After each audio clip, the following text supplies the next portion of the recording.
Form भरने से पहले साथियों मैं कुछ इसका बेसिक जानकारी बता देता हूं, फिर इसी वीडियो में मैं आपको फॉर्म भरने का स्टेप बाय स्टेप प्रोसेस भी आपको बताऊंगा। जैसे इस भर्ती के लिए ऑनलाइन आवेदन की प्रक्रिया 21 सितंबर से स्टार्ट किए गए हैं, 20 अक्टूबर तक इसके लिए आप आवेदन कर सकते हैं। बात करें एप्लीकेशन फी का तो आप 22 अक्टूबर तक एप्लीकेशन फी पे कर सकते हैं अगर आपका रजिस्ट्रेशन हो चुका रहेगा। तो फॉर्म भरने में कोई गलती होगी तो आप करेक्शन कर सकते हैं। 23 अक्टूबर से लेकर 1 नवंबर तक आप सभी की करेक्शन विंडो ओपन रहेगी।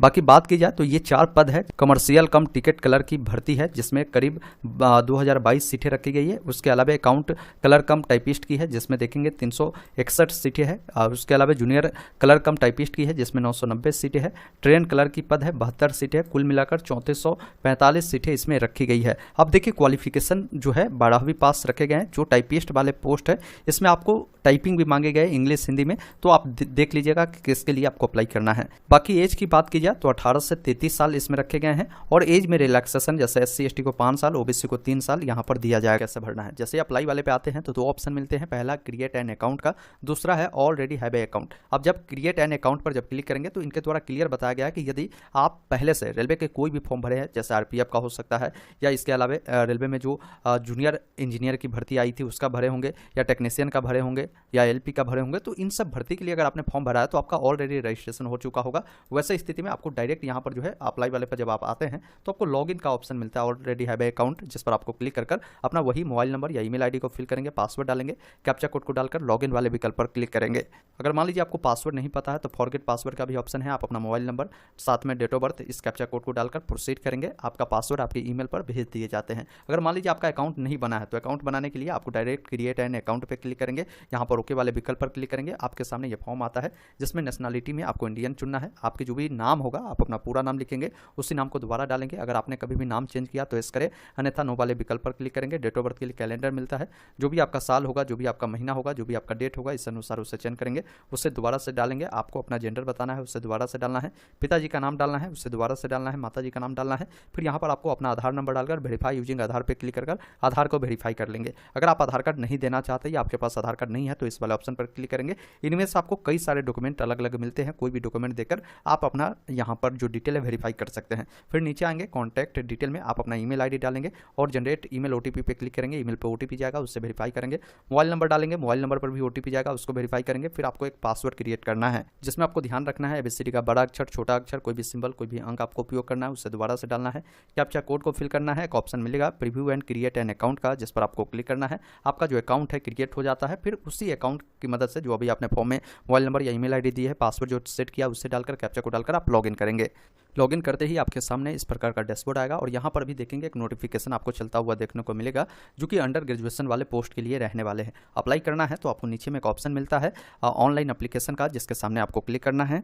अब आपके सामने 2 पोस्ट खुलेंगे, एक आपका अंडर ग्रेजुएशन वाला है यानी 12वीं वाला है, और एक आपका ग्रेजुएशन लेवल वाला है। तो आपको जिसके लिए भी अप्लाई करना है, जैसे मैं इस वीडियो में 12th वाले के लिए बात कर रहा हूं तो उसका यहाँ पर लास्ट डेट बताया गया है 20 अक्टूबर तक है। तो अप्लाई करने के लिए आपको बताना है कि आपको किस जोन से अप्लाई करना है। साथियों इसके लिए मैं आपको एक बात कहना चाहूँगा कि जब नोटिफिकेशन को डाउनलोड करेंगे तो नीचे आएंगे नोटिफिकेशन के 60 नंबर वाले पेज में आपको अलग अलग यहाँ पर RRB वाइज बताया गया है किस जोन में कितनी भर्ती है, किस पोस्ट के लिए, आप उससे देख पाएंगे। जैसे इलाहाबाद में देखेंगे भर्ती बताई गई है, उसके अलावा नीचे आएंगे देखेंगे अजमेर में बताया गया कि कितनी भर्ती है, इसके अलावा बेंगलुरु में कितनी भर्ती है, और भी जो जोन है जैसे भोपाल हो गया, और भी जोन देख पाएंगे, भुवनेश्वर हो गया। तो एक बार आपको ये देखना होगा कि आपको किस जोन से अप्लाई करना है, वही जोन आपको यहाँ से चयन करना है। मैं समझाने के लिए आपको कोई एक जोन चुनता हूँ, उसके बाद इस चेकबॉक्स पर टिक करता हूँ और नेक्स्ट वाले विकल्प पर क्लिक करता हूँ। उसके बाद आपकी जो डाटा है ये ऑटोमेटिक फैच कर लेता है। अगर आपने पूर्व में कोई फॉर्म भरा होगा उससे, या आपने जो रजिस्ट्रेशन किया है उससे, यहाँ पर लगभग जानकारी आपका फिलअप रहेगा। जो जानकारी फिलअप नहीं रहेगी, जैसे आपकी शादी हुई है या आप अनमैरिड है, वो जानकारी आप बताएंगे। रिलीजन बताएंगे, किस धर्म से बिलोंग करते हैं, आपकी जो भी मातृ लैंग्वेज होगा आप यहाँ से चयन करेंगे। इसके अलावा आपको पूछा गया कि जो इसका एग्जाम होगा आप किस लैंग्वेज में देना चाहेंगे, वो सेलेक्ट करेंगे।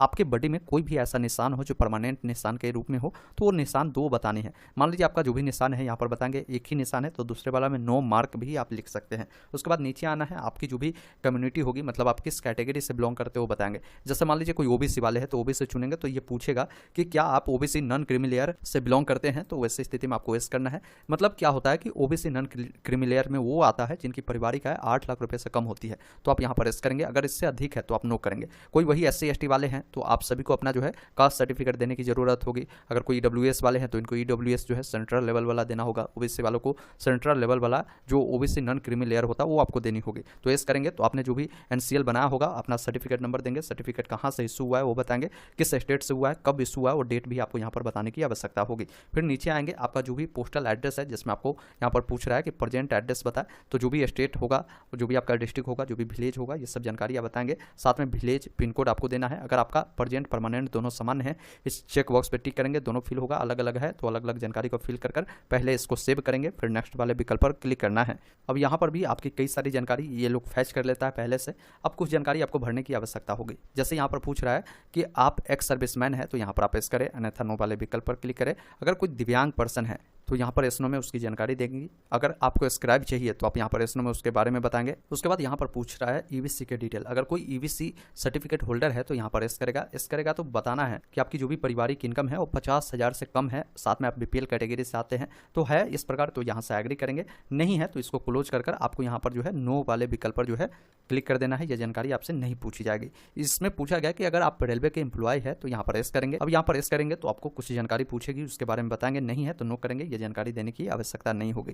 करेंटली में अगर आप कहीं भी एम्प्लॉय है, जैसे हो सकता है आप सेंट्रल गवर्नमेंट को हो, स्टेट गवर्नमेंट को हो या पब्लिक सेक्टर में हो, तो वो जानकारी आप देंगे। नहीं है तो नॉट अप्लीकेबल वाले विकल्प पर क्लिक करेंगे। अब इसमें क्या है कि जो पेमेंट जिनको लगता है, इसमें आपका पेमेंट रिफंड भी होता है, तो रिफंड के लिए आप अपनी बैंक की डिटेल दे सकते हैं। जैसे खाता किनके नाम से है, अकाउंट नंबर देंगे, अकाउंट नंबर को दोबारा डालेंगे। उसके बाद आपकी जो भी बैंक का नाम होगा, आईएफएससी कोड डालकर कंफर्म करेंगे तो बैंक का नाम और यहाँ पर बैंक की एड्रेस आ जाएगी। उसके बाद आपको क्या करना है, यहाँ से सेव करना है, फिर नेक्स्ट वाले विकल्प पर क्लिक करना है।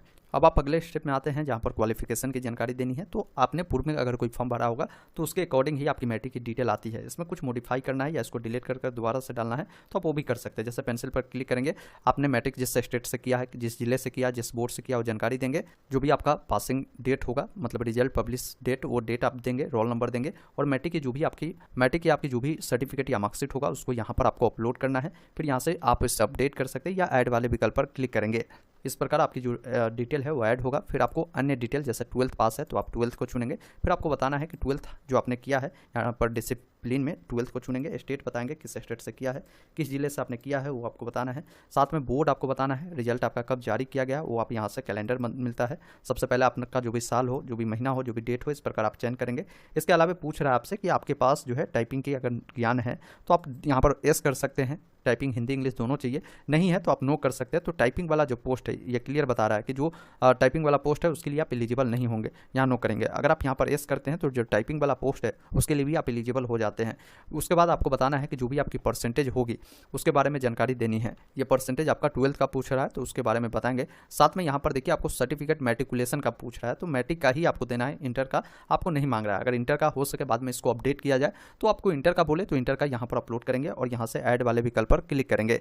इस प्रकार आपका मैट्रिक इंटर की जानकारी ऐड होती है। इसी अकॉर्डिंग अगर मान लीजिए आपने बैचलर डिग्री कर रखा है तो उसको भी चुनकर आप यहाँ से उसकी भी जानकारी बताएंगे कि बैचलर डिग्री आपने किस स्ट्रीम में किया है, किस स्टेट से किया है, किस डिस्ट्रिक्ट, किस यूनिवर्सिटी से किया, कब रिजल्ट आया है, ये सब जानकारी देकर आप इसे ऐड करेंगे। उसके बाद एक ऑप्शन नेक्स्ट का मिलता है जिस पर आपको क्लिक करना है।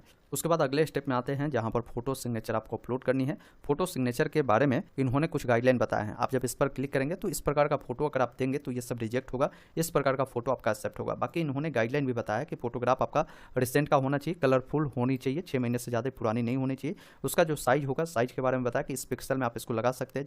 जेपीजी फॉर्मेट में होगा, 30 KB से 70 KB के बीच होगा। फोटो जब भी क्लिक करें तो कोई टोपी, मास्क ये सब का उपयोग नहीं लगाना है, चश्मा का उपयोग नहीं करना है, ये गाइडलाइन दिए गए हैं। सिग्नेचर के बारे में बताया गया कि सिग्नेचर हमेशा व्हाइट पेपर पर ही करें, ब्लैक या ब्लू इंक पिन से आपको करने की ज़रूरत है। बाकी इसका जो भी साइज है आपको 30 से 70 KB में होगा। तो यहाँ से आप फोटो को अपलोड करेंगे। यहाँ पर ऑप्शन दिए गए हैं, फोटो जब अपलोड करेंगे तो प्रीव्यू मिलेगा, उससे देख लीजिएगा। सिग्नेचर आपको यहाँ पर अपलोड करनी है। उसके बाद एक ऑप्शन मिलता है सेव का, जिस पर क्लिक करेंगे फिर आपको नेक्स्ट वाले विकल्प पर आपको क्लिक करना है। अब जैसे ही नेक्स्ट पर क्लिक करते हैं तो जो भी आपने क्वालिफिकेशन डाला है, आप जिस भी पोस्ट के लिए एलिजिबल होंगे वो पोस्ट आपके सामने यहाँ पर खुल कर आएगा। अब जिसको भी आपको 1 नंबर में रखना है उसको आप यहाँ से ऐड करेंगे, 2 नंबर में जिसको रखना है उसको ऐड करेंगे। तो यहाँ पर वो पोस्ट जो है आपको यहाँ पर ऐड होता हुआ देखने को मिल जाएगा। उसके बाद नीचे आना है, इस चेक बॉक्स पर टिक करना है, नीचे आना है, आपको डिक्लेयर करना है, पैलेस का नाम लिखना है। उसके बाद एक ऑप्शन मिलता है सेव का, सेव करेंगे। फिर एक ऑप्शन मिलता है प्रीव्यू एप्लीकेशन का, जिस पर आपको क्लिक करना है। अब आपके सामने फॉर्म का प्रीव्यू आता है, इसको अच्छे से सभी जानकारी देखें, सभी जानकारी सही है तो इस चेक बॉक्स पे टिक करें, सबमिट वाले विकल्प पर क्लिक करें। कोई भी जानकारी गलत है तो अभी आप एडिट होकर उससे सुधार कर सकते हैं। उसके बाद यहाँ पर बोलेगा आप श्योर है सबमिट करना चाहते हैं, इस पर क्लिक करेंगे। अब जो भी एप्लीकेशन फी आपको लगता है वो एप्लीकेशन फी देखने को मिलेगा। पे विथ रोजर पे का जो ऑप्शन दिए गए हैं जिस पर आपको क्लिक करना है। अब पेमेंट गेटवे खुलेगा, पेमेंट जिस भी माध्यम से करना चाहे वो माध्यम चुनेंगे। जैसे मैं यूपीआई से करना चाहता हूँ और क्यूआर कोड के माध्यम से, तो इसको चुनकर यहाँ से कंटिन्यू विथ पे पे क्लिक करेंगे। किसी भी यूपीआई ऐप से इसको स्कैन कर पेमेंट प्रक्रिया को पूरा करेंगे और इसका प्रिंट निकालकर अपने पास सुरक्षित रख लेंगे। बाकी आप चाहे तो इसका प्रिंट लेने के लिए आप जैसे ही अपने होम पेज पर आएंगे तो यहाँ पर एप्लीकेशन हिस्ट्री में आपको इसका जो पेमेंट जब सक्सेस हो जाएगा तो यहाँ से आपको प्रिंट लेने का भी ऑप्शन आपको मिल जाएगा।